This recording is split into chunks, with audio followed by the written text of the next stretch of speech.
Bonjour mes amis, bienvenue dans cette nouvelle vidéo de Café du Dimanche où nous parlons de la bourse, de l'économie, des événements les plus importants de la semaine. Cette vidéo de Café du Dimanche, ça sera presque une petite formation. Nous allons pas voir comme d'habitude les marchés, les actions, etc. Nous allons voir plus le sujet théorique. Et plus concrètement, je vais vous présenter ma façon de voir comment nous pouvons valoriser une entreprise cotée en bourse. Actuellement, quand les marchés financiers sont au plus haut ou proches de leur plus haut, c'est légitime de se poser la question, en tout cas pour chaque investisseur rationnel, est-ce que nous ne sommes pas dans un mode bulle? Est-ce que nous ne sommes pas surachetés? Pour répondre à ces questions, nous devons répondre à la question fondamentale qui n'est pas facile, pas du tout, vous allez le voir. Est-ce que cet actif est surévalué ou bien sous-évalué? C'est le sujet de cette vidéo de Café du Dimanche. Avant de commencer, n'oubliez pas de mettre en like, ça m'aide énormément pour développer cette chaîne gratuite. Surtout si ce type de vidéo vous plaît, n'oubliez pas de faire cette petite geste de gentillesse. Et évidemment, inscrivez-vous à la chaîne Mind Your Cash en mettant la petite cloche pour être averti quand je publie des nouvelles vidéos. Je vous rappelle également que Mind Your Cash, ce n'est pas uniquement cette chaîne YouTube, mais aussi et surtout Telegram où je suis beaucoup plus présent, notamment pendant la semaine boursière. Allez, c'est parti. Aujourd'hui, pour cette vidéo, je vous propose le format d'une présentation où je vais parler des différentes composantes d'une valorisation d'une entreprise.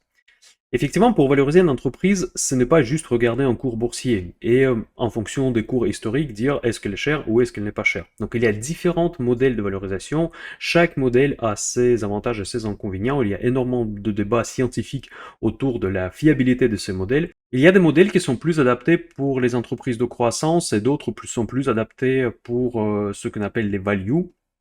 Là, aujourd'hui, je vais vous présenter les principes de base. On va pas rentrer en détail des modèles concrets. Si ce sujet vont vous intéresser, si vous allez me mettre beaucoup de likes pour ce type de vidéo, je vais rentrer un petit peu plus en détail. Eh bien, nous allons voir dans les grandes lignes comment on peut aborder le sujet de la valorisation d'une telle ou telle entreprise. Nous commençons par le plus bas. Évidemment, il faut maîtriser un tout petit peu la comptabilité. C'est pas le plus joyeux, mais pour être un investisseur professionnel, vous êtes obligé de maîtriser les bases de la comptabilité. Et aussi, dans chaque modèle de valorisation, je vais vous présenter quelque part un gourou, le premier père fondateur d'une telle ou telle modélisation, de tel type d'investissement, comme Warren Buffett, Benjamin Graham, etc. Donc vous allez voir que chaque investisseur, il était plus ou moins aligné à une telle ou telle façon de voir le bilan d'une entreprise. Donc je commence par la valeur interne. C'est quoi exactement la valeur interne? C'est la valeur comptable de l'entreprise. Vous savez sans doute que chaque entreprise présente un bilan tous les ans, parfois tous les trimestres, notamment pour les sociétés cotées. Eh bien, dans ce bilan, il y a des actifs, des passifs, et au sein des actifs et des passifs, vous allez aussi des grandes catégories, les actifs courants et les actifs long terme, ainsi que les passifs courants et les passifs long terme. On ne va pas rentrer évidemment en détail de la compta, mais dans les grandes lignes, de quoi il s'agit-il? Quand on parle des actifs courants, on parle des actifs qui sont accessibles immédiatement, on peut dire autrement les actifs liquides. Les actifs long terme, c'est plutôt les actifs qui sont valorisés sur le bilan, mais peuvent ne pas être soit pas liquides, soit la valorisation, parfois, elle est un petit peu aléatoire. Donc il faut vraiment faire beaucoup attention à ce genre de concept parce que parfois les entreprises trichent, c'est vrai, ce n'est pas nécessairement une fraude comptable, mais parfois il y a objectivement des actifs qui sont très difficiles à valoriser. En tout cas, les actifs courants sont très faciles à valoriser parce que si vous avez 1 million sur votre compte, vous avez ce million. C'est quasiment certain, sauf si la banque fait faillite, mais ça c'est complètement une autre histoire. Il y a des différentes terminologies dans les sources anglo-saxons, les sources françaises. Parfois, les actifs long terme, on appelle les actifs non circulants et les actifs court terme, on appelle les actifs courants. Donc current assets, non current assets. Donc vous allez trouver selon les sources les différentes terminologies, mais en tout cas, ça revient toujours au même. Dans les actifs ainsi que dans les passifs, il y a un bloc pour tout ce qui est liquide et bloc tout ce qui est illiquide. Ça se rapproche très facilement au sujet boursier. Donc, quand on analyse la valeur interne d'une entreprise, nous voulons comprendre combien comptablement elle coûte.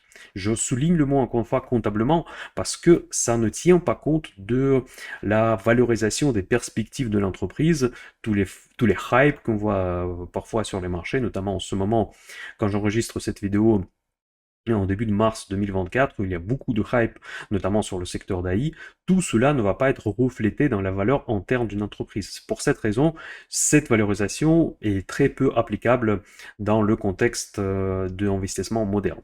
Donc voilà, là je commence à regarder un petit peu quels sont les composants de cette valeur interne. Donc la première, c'est cash.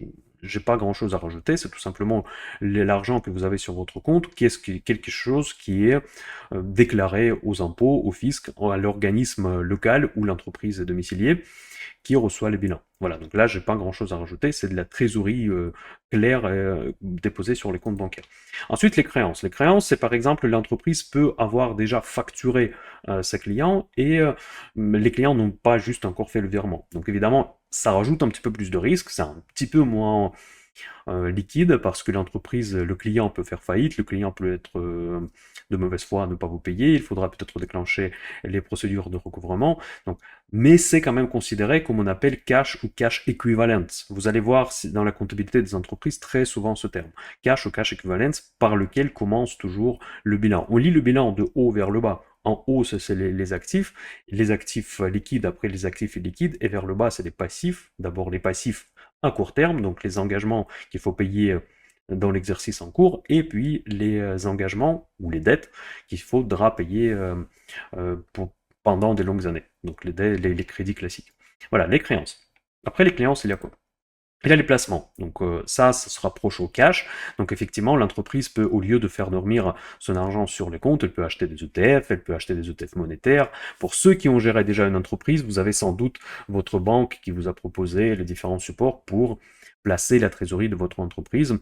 Moi, typiquement, j'ai 2 entreprises qui sont enregistrées à mon nom et je place la trésorerie souvent sur les parts sociales de la banque mutualiste chez qui j'ai le compte. Parfois, je fais autrement. Mais grosso modo, ce sont des placements. Ça peut être des placements en bourse.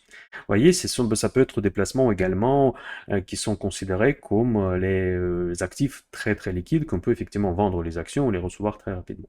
Donc là, ces 3 premières catégories représentent l'argent que l'entreprise peut avoir très facilement et très rapidement afin de faire face, par exemple, à un imprévu. Donc, c'est ce qu'on appelle les actifs très liquides. Maintenant, nous passons dans une deuxième catégorie des actifs qui sont moins liquides. Donc, l'immobilier. Donc là, il ne faut pas le présenter non plus.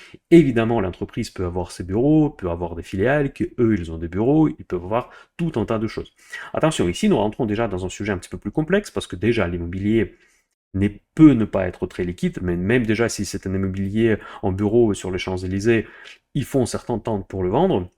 Donc c'est pas comme une action, c'est pas juste un clic, mais parfois il y a l'immobilier spécialisé, parce que s'il s'agit par exemple des, je ne sais pas, des centres médicaux, donc vous allez avoir l'immobilier qui est très difficile à vendre. Certainement, il y a du marché, mais ce n'est pas le marché immobilier classique. Donc il faut vraiment voir déjà ce type d'actif selon la typologie de l'entreprise. Donc si c'est une entreprise comme, je sais pas, LVMH, évidemment, c'est l'immobilier est liquide. Mais si c'est une entreprise, comme je viens de citer, et pas que, ou bien une entreprise industrielle, ça peut être aussi un très très bon exemple, ça peut être l'immobilier qui est très difficile à vendre et donc du coup illiquide complètement. Ensuite, les équipements. Ça, c'est un petit peu le même sujet. On peut acheter des équipements, des tracteurs, de je ne sais pas quoi. Si cet équipement, ce sont des voitures des commerciaux en Maserati, c'est facile à vendre. Mais si c'est vraiment un tracteur agricole, c'est peut-être facile à vendre aussi, mais parfois il y a de l'équipement qui est très spécialisé. Ici, le secteur n'est pas en pleine boom. Donc s'il y a une décroissance dans le secteur même, peut-être cet équipement, surtout s'il s'agit d'un équipement coûteux, peut être très difficile à vendre. Voilà. Et ensuite, les valeurs intangibles. Ça, c'est vraiment un sujet où j'aimerais bien m'arrêter un petit peu plus. Ce sont des brevets, des marques, des droits d'auteur, des choses qui sont très difficiles à valoriser. Il y a tout un tas de business, de valorisation tout simplement de ce type d'actifs. Notamment, il y a quelques années, la marque la plus chère était considérée comme Coca-Cola. Après, c'est Apple qui a repris le devant. Je crois qu'il y avait à un moment donné, c'était Google qui était la marque la plus chère. Mais la question que je voudrais vous poser, dites-moi dans les commentaires comment on peut valoriser une marque. Certes, c'est une science-fiction un petit peu, donc en tout cas, on arrive à produire un prix, parfois un prix très très élevé, pour dire que la marque Google coûte tant. Prenons juste un petit exemple. Imaginez que demain, je me lance dans la production des sacs. Donc, je ne sais rien dans les sacs, je ne sais pas comment les faire, ça sera sans doute un sac de très mauvaise qualité, on pourra rien porter dedans. Et pourtant, si je vends en tant que le sac de Pavel, ça va pas se vendre, personne ne va l'acheter. Par contre, si je mets une marque LVMH dessus, ou Fendi, ou je ne sais pas quoi, donc je vais pouvoir la vendre quand même, et probablement la vendre très très cher, même si la qualité sera égale. Donc la qualité est une très mauvaise qualité dans mon exemple. Donc vous voyez que là, quand même, la marque c'est important. Donc, la force de marque coûte quelque chose. Mais la question, combien il coûte exactement? Et à quel point on peut faire croire à la valorisation de cette marque? Voilà. Ça, c'est un enjeu.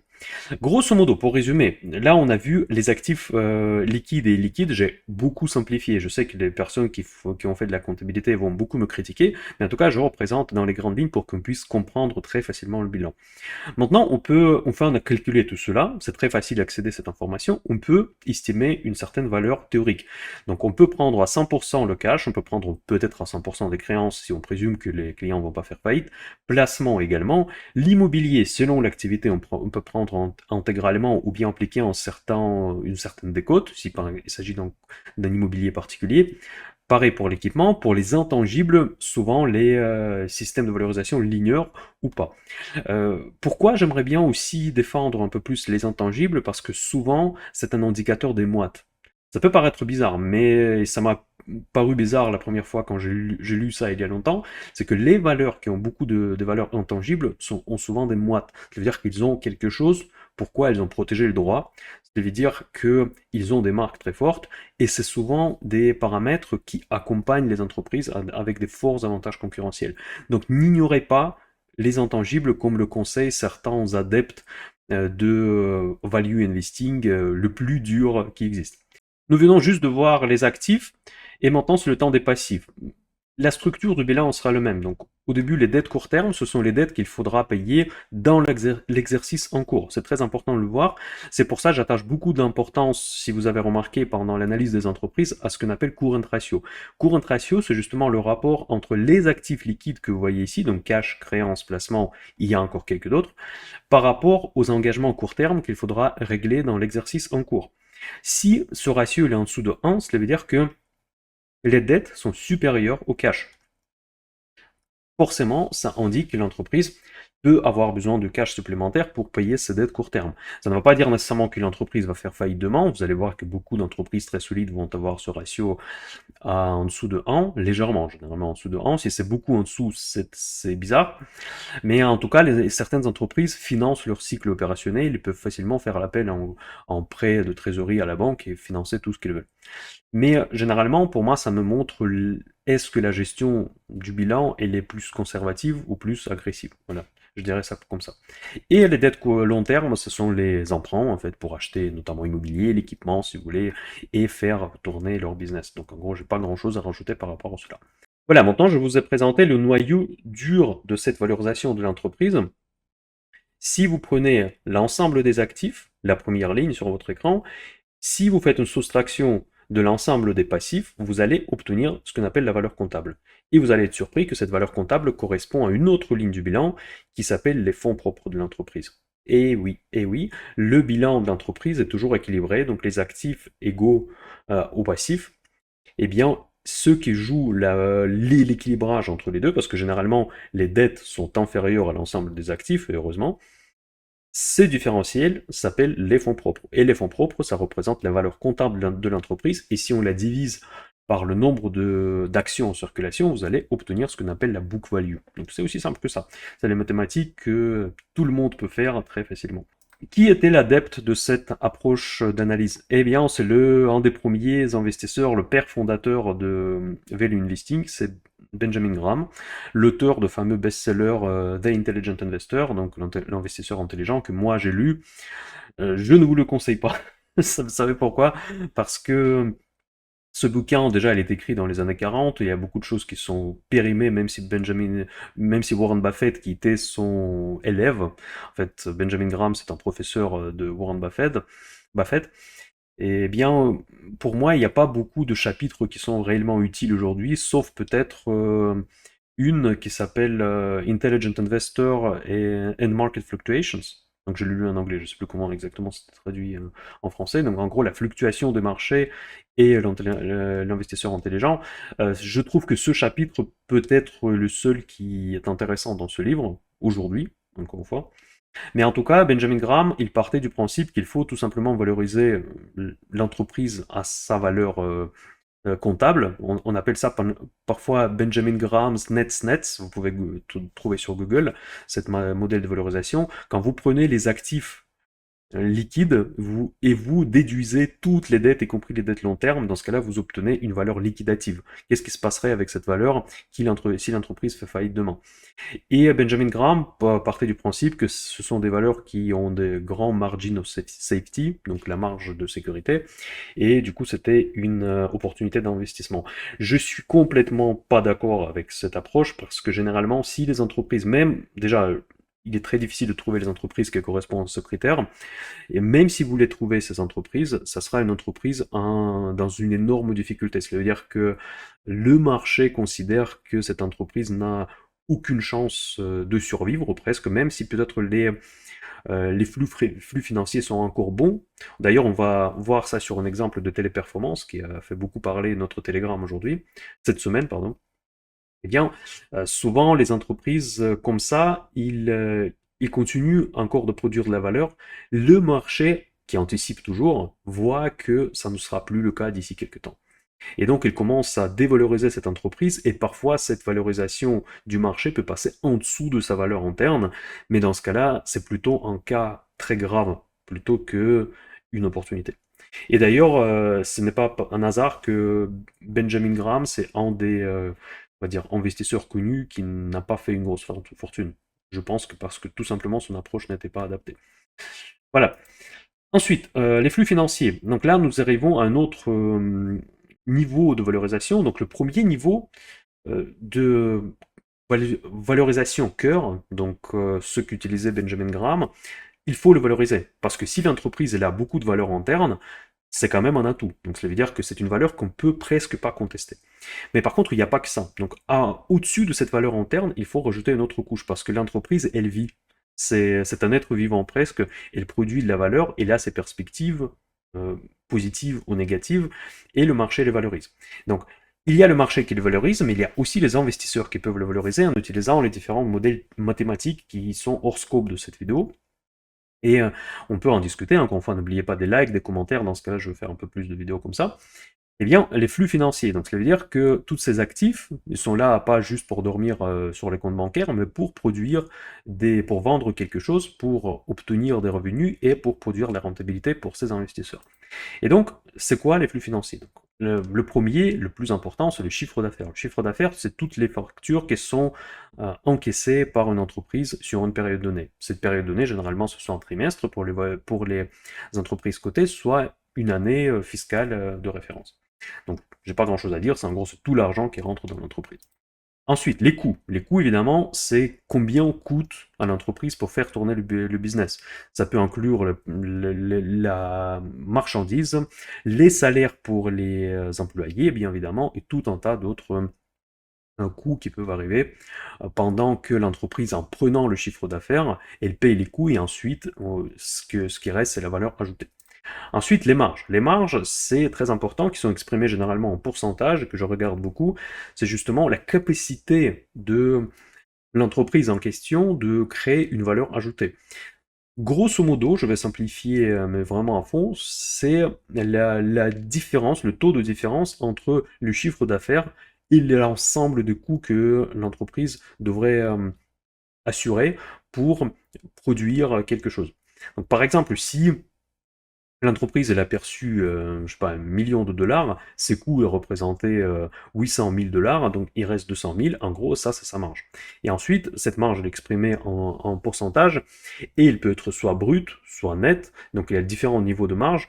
La marge brute, par exemple, elle montre la capacité de business model de produire de la valeur. Si la marge brute, déjà, elle est faible, dans ce cas-là, déjà, le business en lui-même, il ne produit pas beaucoup de valeur ajoutée. Ça ne veut pas nécessairement dire qu'il ne faut pas y investir. Je vais vous donner un exemple. Par exemple, les entreprises de trading et de commerce, d'achat-vente, ils vont afficher des marges brutes très faibles parce qu'ils achètent et vendent plus cher. Évidemment, ils ne vendent pas, bon, sauf des cas très particuliers, ils ne vont pas vendre beaucoup, beaucoup plus cher. Ils vont vendre peut-être 10%, 15% plus cher. Et ça, c'est le maximum qu'ils peuvent produire. Mais là où ils gagnent, c'est le volume. Parce qu'ils vont faire énormément de transactions comme ça. Et donc, du coup, 15%, ça représente quelque chose. S'il s'agit, par exemple, d'une entreprise comme Microsoft, comme Google, qui produisent beaucoup de valeur, leurs marges vont être très, très importantes. Parce qu'elles peuvent vendre leurs produits pour beaucoup plus cher que ces produits les ont coûtés pour produire. Ça peut être les coûts évidemment non seulement matériels, mais aussi le coût intellectuel pour coder les logiciels, quelque chose comme ça. Voilà. En tout cas, la marge brute, par exemple, elle vous montre combien ce business model est capable de produire en tant que comme valeur ajoutée. Ensuite, les résultats. Donc les résultats, c'est une fois qu'on a tout calculé, voilà, c'est ce qui nous reste. Après, y compris les salaires des salariés. Donc après, entre les marges et les résultats, il y a quand même aussi la question des salaires des employés qui rentrent en jeu. Donc après, on a résultats opérationnels, on a EBIT, EBITDA, et donc tout un tas de différents résultats avant impôt, après impôt. Aujourd'hui, on ne va pas y rentrer en détail, je pense qu'il faudrait faire une vidéo sur chacun de ces blocs, mais en tout cas, je pense que ça, c'est relativement clair, c'est le résultat qu'on suit le plus pendant qu'il y a des saisons, des trimestriels, ce qu'on appelle parfois BNA, bénéfice net par action, ça peut être exprimé soit par action, soit en général, mais en tout cas, c'est toujours le même sujet, c'est combien l'entreprise a gagné, grosso modo, avant de payer, ou même après le payer, tous les impôts. Ensuite, la rentabilité, ça c'est quelque chose aussi évident qu'ils en écoulent des ce que je viens de vous dire, donc chiffre d'affaires, des marges, des coûts, vous restez avec une certaine valeur qui reste dans l'entreprise. Cette valeur exprimée en pourcentage vous montre la rentabilité de business. C'est comme dans l'immobilier, par exemple, quand vous achetez un appartement, vous avez compté tous les coûts, vous avez compté les loyers, vous divisez un sur l'autre, vous obtenez une rentabilité. Et ensuite, la trésorerie. La trésorerie, c'est l'argent sur votre compte. Parfois, on appelle le cash flow, le free cash flow, etc. C'est l'argent qui rentre sur les comptes d'entreprise. C'est très important de regarder ce paramètre parce que l'entreprise peut prospérer. Souvent, il y a les résultats qui sont purement comptables, donc comme à la hausse, comme à la baisse. Il y a des phénomènes comptables qui s'appellent amortissement, par exemple, qui impactent énormément les résultats. En tout cas, la trésorerie, c'est la réalité des choses. En fait, c'est ce que vous avez sur votre compte. Par exemple, l'entreprise peut être très riche et produire des résultats impressionnants, mais par contre, si la trésorerie ne rentre pas, ça peut arriver dans certains cas, dans ce cas-là, elle peut faire face à une pénurie de cette trésorerie et avoir des difficultés de payer notamment ses engagements à court terme que je vous ai déjà présenté tout à l'heure. Voilà, maintenant je vous ai présenté ce deuxième niveau de valorisation d'une entreprise. Donc on sait maintenant qu'à part la valeur comptable, il y a aussi les flux de trésorerie que les actifs qu'on a vus sur les slides précédents sont capables de générer. Donc voilà. Et qui était là le principal adepte de approche l'analyser avant tout les flux, le potentiel, appliquer les différents modèles de valorisation des flux futurs, combien cette entreprise est capable de générer du chiffre d'affaires, des marges, du résultat dans les années à venir, c'était qui? Eh bien, c'était Warren Buffett et surtout Charlie Munger qui nous a quittés il y a quelques mois, malheureusement. Mais vous savez, j'ai lu pas mal de bouquins sur Warren Buffett, notamment sur ses approches, et lui-même, il disait que Charlie Munger, c'était un qui l'a influencé le plus, peut-être après Benjamin Graham. Il parle très positivement toujours de Benjamin Graham, comme quoi c'est un meilleur livre sur l'investissement. Je pense qu'il triche, comme il le fait souvent. Warren Buffett, dans ses discours, il faut le décoder un petit peu parfois. En fait, lui-même, c'est vrai que il n'applique pas tellement les recettes de Benjamin Graham. En revanche, quand il a rencontré Charlie Munger, c'est là où son entreprise Berkshire Hathaway qu'il a commencé à faire vraiment des fortunes. Parce que il a ajouté justement ce volet analyse des flux de trésorerie, estimer le potentiel, combien l'entreprise peut gagner demain après demain et avoir ce calcul de projection dans l'avenir qui est très contraire à la philosophie de Benjamin Graham qui voulait tout simplement prendre le chiffre actuel, dire voilà, ça vaut aujourd'hui tant, sur le marché on voit tant, est-ce que c'est en ligne ou pas, ou est-ce que c'est en dessous, si la valeur de marché est en dessous de la valeur comptable, j'achète. Non, ça ne suffit pas. Il faut aussi voir que l'entreprise peut-être les sous-valoriser au niveau de ses actifs, mais est-ce qu'elle est capable de produire de la valeur dans les années à venir? Et ce volet qui a été apporté au business model de Warren Buffett par Charlie Munger, qui justement, il n'était pas forcément sur la même longueur d'onde avec Benjamin Graham. Je pense que Buffett, il dit que Benjamin Graham, c'est un meilleur livre à lire parce que effectivement, ça donne une bonne base ça donne les bons réflexes en termes de chercher de la valeur dans l'entreprise, mais où est-ce que se trouve cette valeur? Est-ce que cette valeur se trouve uniquement dans le bilan ou est-ce que cette valeur se trouve dans le potentiel de l'entreprise? Et justement, c'est ce deuxième point, je pense qu'il a fait gagner beaucoup plus que le premier, voire que le premier ne l'a pas fait gagner du tout. Voilà mes amis, ça c'était la théorie, maintenant nous passons aux choses sérieuses, c'est le trading et les marchés financiers. Là nous revenons dans notre époque, l'année 2024, et nous regardons comment la finance moderne vit en cohésion avec tout ce que je viens de vous dire. Parce que tout ce que je viens de vous dire, ça, c'est vraiment l'investissement. C'est comme ça que les investisseurs réfléchissent. Ils analysent le bilan pour connaître la valeur comptable et ils font des projections, parfois avec leurs modèles internes, pour dire que cette entreprise, en réalité, elle devrait valoir ça et ils comparent ça par rapport au marché. Mais par contre, il y a aussi un autre aspect auquel on ne sait pas forcément, peut-être on en a entendu parler, et cette approche qui a été pour la première fois évoquée par George Soros, qui a une réputation très controversée, parfois je ne sais pas pourquoi d'ailleurs, mais bon bref en tout cas, et qui a parlé de ce qu'on appelle de la réflexivité des marchés. De quoi s'agit-il?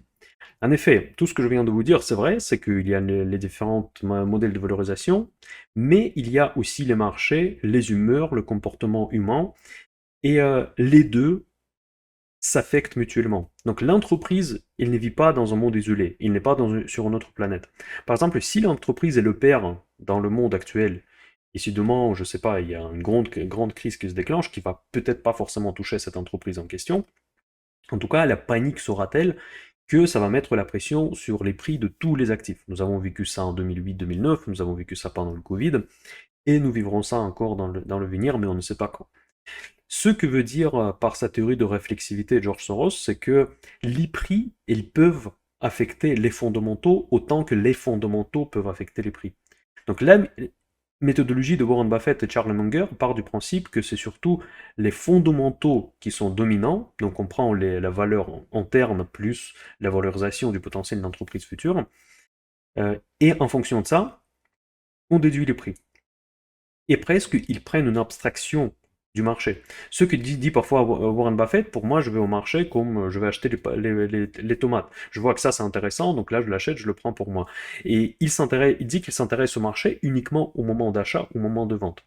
En fait, il valorise avant tout les fondamentaux. Il est économiste, il est comptable, il sait lire les bilans, il sait lire tous ces documents qu'on a flemme de lire parfois.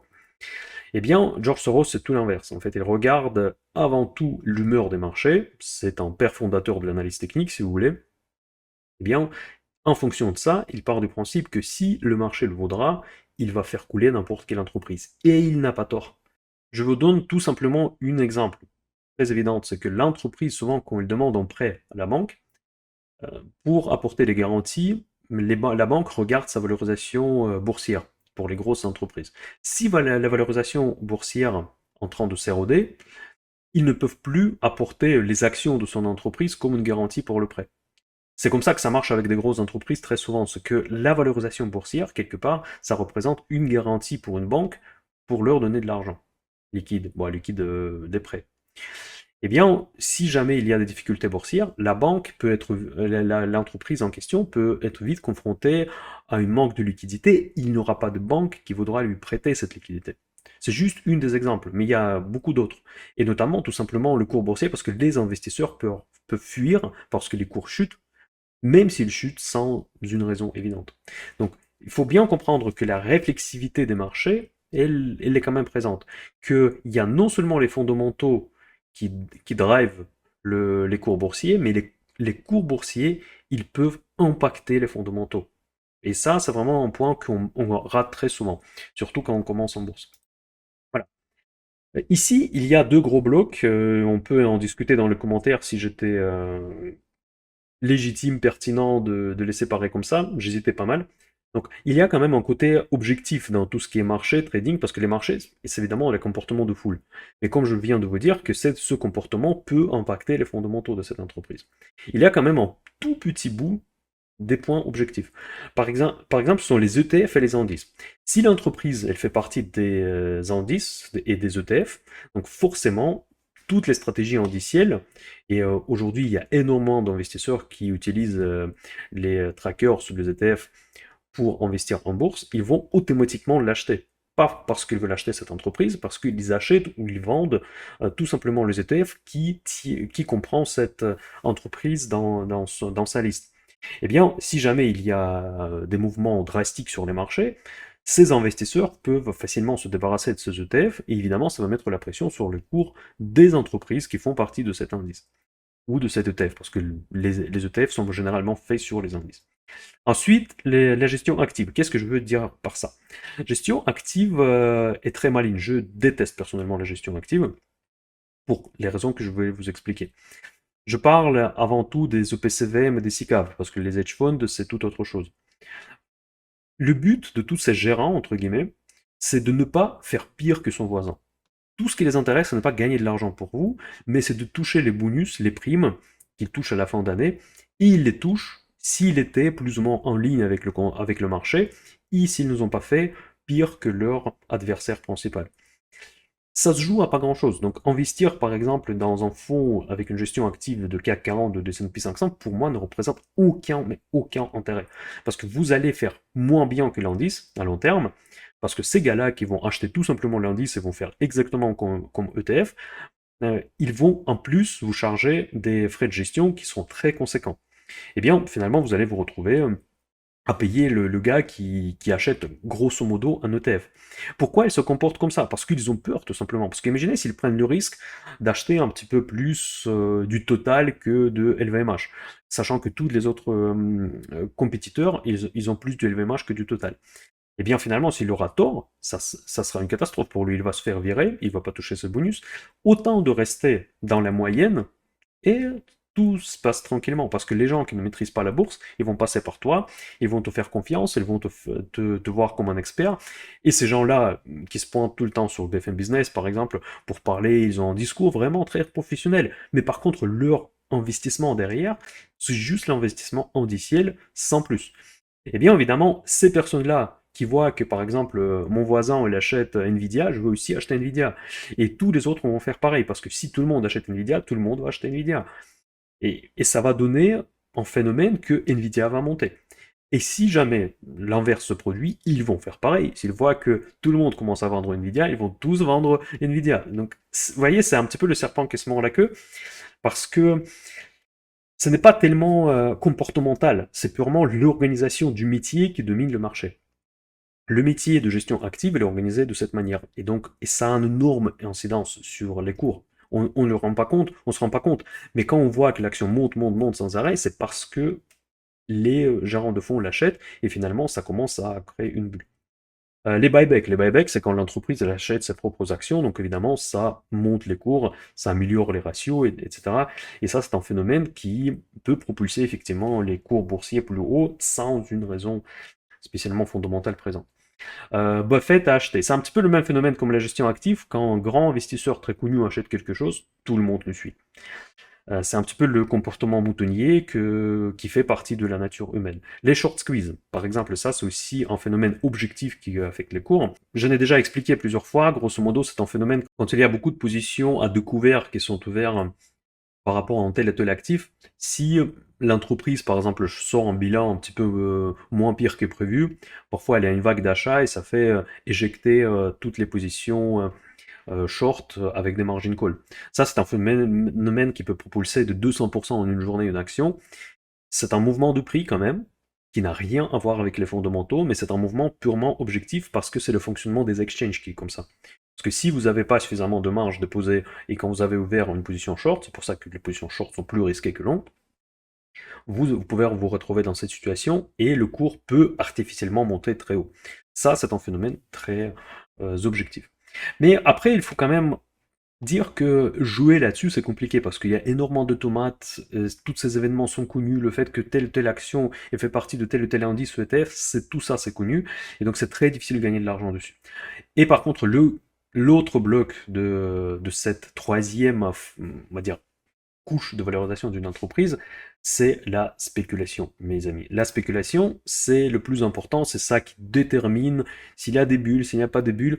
Grosso modo, quand vous achetez tout simplement parce que vous espérez de vendre cet même actif plus cher un petit peu plus tard. Je ne veux pas rentrer en détail parce que je pense que c'est assez évident, c'est les automates, c'est des personnes qui font que de l'analyse technique, qui ne s'intéressent pas du tout à la value. C'est quelque chose que nous vivons exactement aujourd'hui, au moment quand j'enregistre cette vidéo, c'est le mars 2024, on est en pleine, on peut pas dire bulle, mais on voit que les personnes ne fait plus ce que je viens de vous expliquer. Personne ne valorise les entreprises. Tout le monde suit tout simplement bêtement le marché. Nous avons déjà vécu ça. C'est pas quelque chose de nouveau. C'est pas lié à notre monde actuel. Ce n'est pas une nouvelle formule magique. Tout restera pareil, tout reviendra à l'équilibre une fois qu'il y aura une grosse purge sur les marchés. Personne ne sait quand elle aura lieu, mais forcément, on va tôt ou tard revenir à des fondamentaux tels ou tels. Donc, mais en tout cas, la spéculation sur des moments plus courts ou moyen terme, c'est elle qui détermine les cours boursiers et vous pouvez avoir des valorisations qui s'éloignent de plus en plus de la valeur comptable surtout, mais comptable c'est très facile de s'éloigner, mais surtout de la valeur de valorisation des flux financiers. Eh bien, je vous ai parlé de Soros, voilà, c'est son image, c'est celui qui est plus un adepte de l'analyse technique, en tout cas l'analyse qui est basée sur le comportement de foule. Il a écrit pas mal de bouquins qui sont, là sur le coup, sont très intéressants et très modernes, si vous voulez, même si le gars n'est pas jeune. Je vous conseille vivement de les lire. Eh bien, ça, c'est justement, il explique le phénomène, pourquoi les marchés sont parfois irrationnels et peuvent rester irrationnels plus que certains investisseurs value peuvent rester solvables. Voilà, avant de vous présenter quelques exemples, j'aimerais bien en faire un petit bilan de ce que je viens de vous dire, que value interne, value projetée, donc ça c'est les flux de trésorerie, c'est ce qu'on appelle investissement. Tout ce qui est l'investissement comportemental et l'investissement spéculatif, ça fait partie du trading. Les deux sont bons, les deux méritent à exister. Donc je ne critique pas, je ne dis pas que ceux qui font l'investissement, c'est que uniquement les gens sensés ou intelligents. Souvent, c'est les traders qui gagnent plus de l'argent. Mais il y a quand même un phénomène que j'aimerais bien souligner, que pratiquement tous les grands investisseurs, si vous regardez, tous les vrais gourous, sont généralement dans une équipe des investissements, plutôt que dans l'équipe de trading. Il y a des traders brillants, sans doute, il y a des traders qui gagnent beaucoup d'argent sur des périodes très courtes, mais quelqu'un qui peut pendant des décennies montrer les bons résultats, c'est généralement des investisseurs. Moi, sur le projet Minercast, j'essaie de faire marier les deux approches, utiliser par exemple l'analyse technique pour rentrer dans les positions. J'ai un club Option Invest où nous faisons des stratégies du trading, mais avec des options. Mais vous voyez que dès que vous rentrez dans le monde du trading, et ça c'est très visible pour ceux qui font partie de Club Option Invest, c'est que quand je prends une position, je réfléchis en termes de probabilité. Ça ne m'intéresse pas en fait quelles sont les valeurs d'entreprise, patati patata, quel flux de financier génère. Non. Ça m'intéresse par exemple dans le club patrimoine. En fait, Miner Cash, c'est deux clubs. Club patrimoine, club Option Invest. Quand on fait des options, on peut mettre les probabilités de son côté. C'est pas du casino. On peut avoir l'impression que c'est du casino. Dans le casino, vous perdez toujours. Dans le casino, les probabilités ne sont jamais de votre côté. Dans le trading, si vous avez des bons modèles, si vous maîtrisez l'analyse technique, vous pouvez quantifier le comportement des foules. Vous pouvez avoir des modèles qui produisent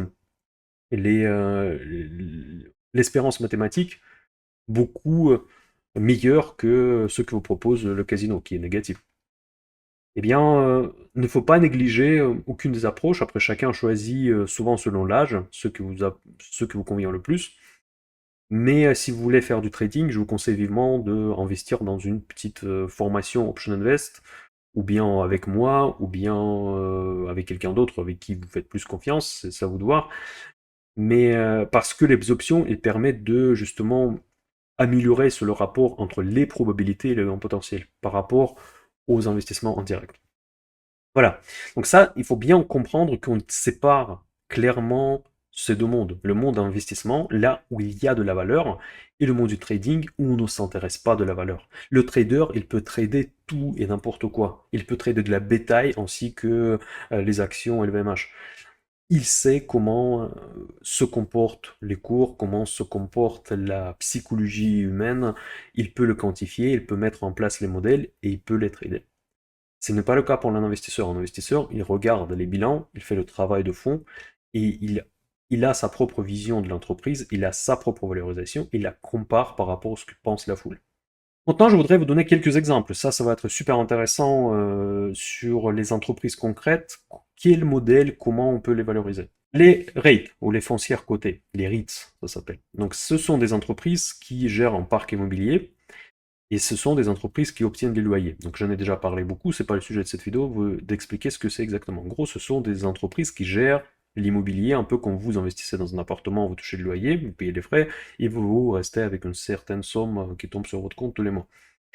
Ici, je pense que la valorisation à la Benjamin Graham, elle est tout à fait applicable. Vous avez un parc immobilier bien concret, vous savez presque les adresses dans leur bilan, vous pouvez voir combien cette entreprise a emprunté pour construire ce parc immobilier, et vous pouvez vous projeter par rapport au loyer dans tel ou tel secteur.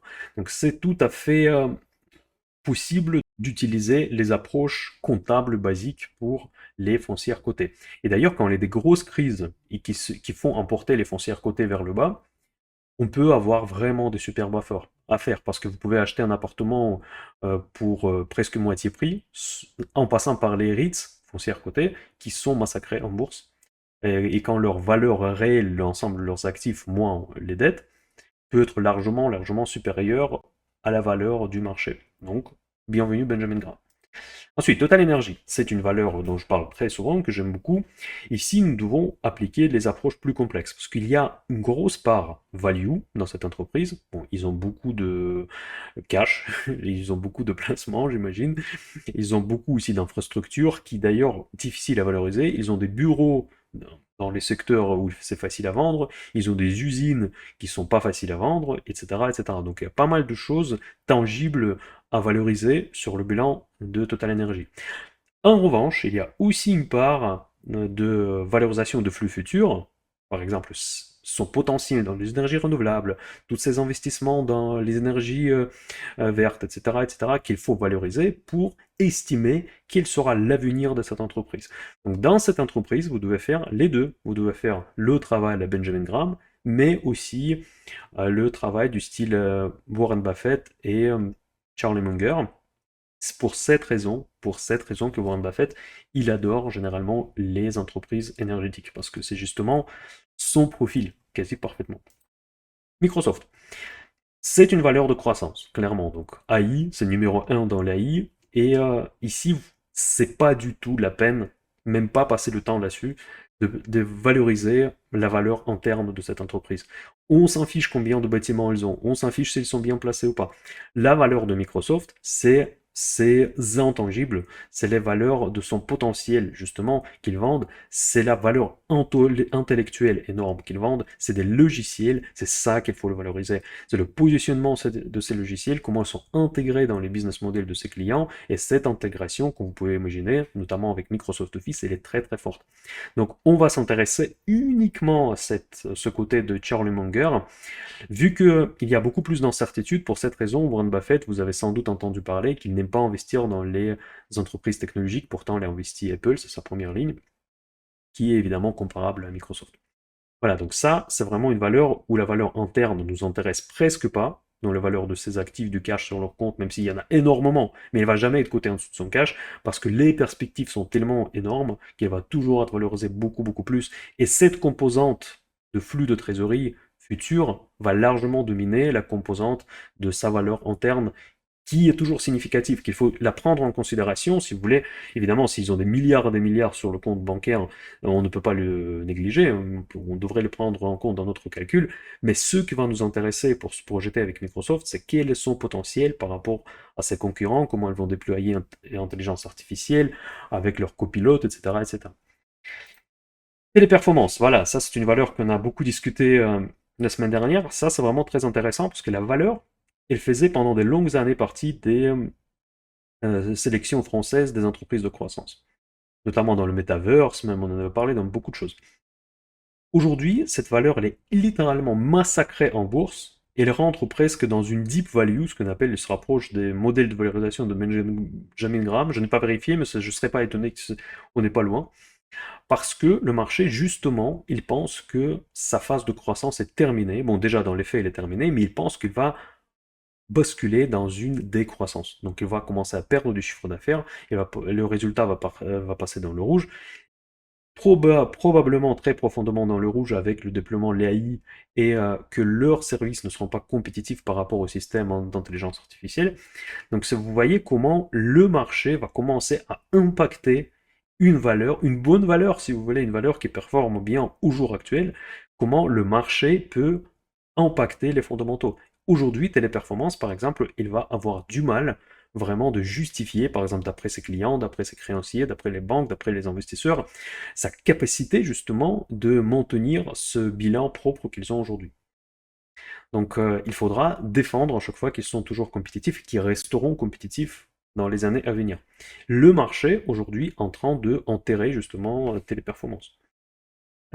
Est-ce que c'est une opportunité? Peut-être, mais vous voyez, vous prenez le risque, parce qu'aujourd'hui, quand vous regardez les ratios, selon Benjamin Graham et même Warren Buffett éventuellement, on peut avoir l'impression que c'est une valeur extrêmement sous-valorisée, il faut juste tout vendre, vendre notre maison, acheter Téléperformance, mais ce n'est pas le cas. Ce n'est pas forcément le cas, parce que le marché pense l'inverse, et le marché a toujours raison. C'est exactement le cas de Téléperformance. Nvidia, voilà, ça c'est la valeur que tout le monde entend parler. Si vous ouvrez de temps en temps au moins les actualités boursières, c'est tout l'inverse. Aujourd'hui, cette valeur qui passe, qui traverse une période particulière, parce qu'il a réussi d'épouser justement cette vague d'intelligence artificielle. Par contre, dans ce momentum de déploiement très agressif de tous ces systèmes AI dont Nvidia profite largement.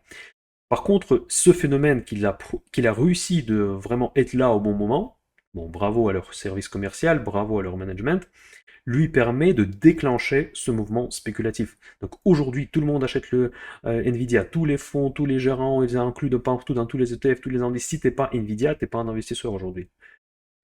C'est ça un petit peu l'état d'esprit, et ça fait créer, ça commence à créer une bulle. Le marché, contrairement en téléperformance par exemple, il propulse Nvidia tellement haut, on peut se demander est-ce que ça vaut quelque chose déjà, toute cette survalorisation que le marché a rajoutée par rapport à ces deux premières composantes, la composante deep value, la composante de valorisation de flux financiers, le marché par-dessus l'a rajouté encore une énorme couche de ces jugements purement subjectifs. Voilà, ça c'est vraiment quelque chose important à comprendre. Donc aujourd'hui, si vous voulez acheter du Nvidia, on peut l'acheter uniquement dans le mode trading. Un investisseur, il n'a rien à en chercher dedans. En tant que pétrole, petite surprise, pourquoi pétrole il est là? Parce que pétrole lui-même, il ne produit pas de la valeur. Vous ne pouvez pas investir dans le pétrole et oublier. Vous pouvez que trader le pétrole. Certes, il y a des fondamentaux. Je sais qu'il y a l'échange international, la commerce internationale, il y a la croissance, les récessions dans le monde, c'est plutôt la macro, mais vous pouvez trader la macro à travers le pétrole. Ça, c'est vrai. Mais par contre, pétrole en lui-même, il n'a pas toutes ses premières composantes. Value interne, on peut la calculer de manière un petit peu exotique, mais il n'y a pas de bilan pour le pétrole. Il ne dépose pas le bilan, combien j'ai gagné, combien j'ai d'actifs. Il n'y a pas de valorisation de flux, vous pouvez valoriser la demande, mais il n'y a pas, lui-même il ne génère pas des flux financiers. Donc pétrole, c'est juste une commodity. Une commodity, on peut la trader. Si vous trouvez qu'aujourd'hui, par exemple, on est en phase d'une récession, dans ce cas, il faut shorter. Bon, je dis n'importe quoi, c'est complètement aléatoire ce que je viens de dire. Mais en tout cas, on ne peut pas investir dans le pétrole. On peut uniquement trader le pétrole sur des différentes durées. Parce que les deux composantes principales d'investisseurs, donc valeur interne plus la estimation des flux produites par l'actif lui-même, pour un actif qui ne produit pas de flux financier, c'est impossible. Ce n'est pas un investissement, ça peut être que du trading. L'or, ça c'est encore plus important, mes amis, parce que ça, c'est sûr que c'est très très intéressant, parce que l'or, c'est le cas peut-être le plus délicat. Dedans, nous avons presque deux actifs dans ce qu'on appelle l'or. Depuis des siècles, voire même des millénaires, on est habitué que l'or, c'est un actif refuge. Bon, il y a beaucoup d'années, beaucoup de décennies, beaucoup de millénaires, on utilisait l'or comme la monnaie. On a vraiment cette habitude de voir dans l'or une certaine sécurité, refuge, même si son parcours boursier n'a rien d'impressionnant depuis de longues années. Ce qui est important de comprendre, qu'il y a l'industrie de joaillerie, qui évidemment détermine la valeur fondamentale, si vous voulez, de l'or. Cette valeur fondamentale, bon, ça fait longtemps que je ne l'ai pas regardé, mais à un moment donné, quand je le regardais, il était autour de 1000 $ à peu près. Donc, c'était il y a encore pas mal d'années. Et bien, ensuite, tout ce qui est au-dessus, parce que l'or aujourd'hui, il est coté à 2100, 2150 dollars l'once, cette valeur-là, cette survaleur, si vous voulez, elle est complètement due à l'effet spéculatif qui est lié à notre perception de l'or. En fait, en théorie, n'importe quel actif pourrait remplacer l'or dans ce rôle d'une valeur refuge. Il suffit que tout le monde y croit. C'est juste les croyances qui font que l'or vaut 2150 € et pas la valeur qui est justifiée par le secteur de la joaillerie. Donc ça, c'est vraiment un cas très complexe, l'or. Moi, je le trade jamais parce que justement, je trouve que c'est tellement loin de ça la valeur intrinsèque. Et évidemment, tout comme pétrole, il ne produit pas de flux financiers. Au contraire, il produit des flux financiers négatifs. Et d'ailleurs, comme le pétrole, parce que le pétrole, il faut le stocker quelque part, le stockage, c'est pas gratuit.